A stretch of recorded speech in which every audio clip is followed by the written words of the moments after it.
ji wacho ni nitie apeyni ma ne owulo ywero modhigo to kene thuolo mokwongo kende nitiere ywak ma kama osebedo kuom thuolo mag kinde mokalo bende ni pi odhigo lalo apeyni buora gwenge mag North Eastern kocha nitiere makoro sani ok nyal kalore nikech gin apeyni ma ogo lam to king'iyo to ka koro gisienyore. Ang'o ma nyisa ang'o? Nyiso ni injinia manoko timo tich maber koso en ni pek mar koth ema koro ywero gini nikech kamine koth dhigo lalo penjo bede. Onyalo bedo tieng' diriyo nikech kapok otime itimo design.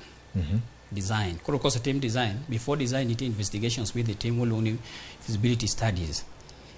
Ma wang'i ni to areas ma pi nyalo muomogo tigeng'o.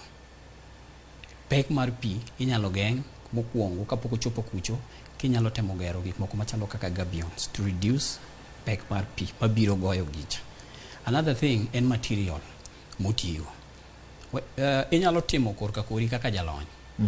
Itim design maber, itim test mag material, kamoro rem bede implementation ka of workmanship. Yes, mage makelo problem.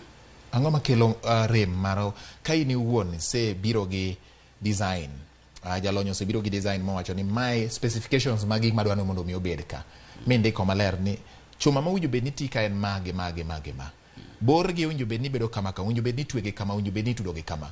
Ang'o matimore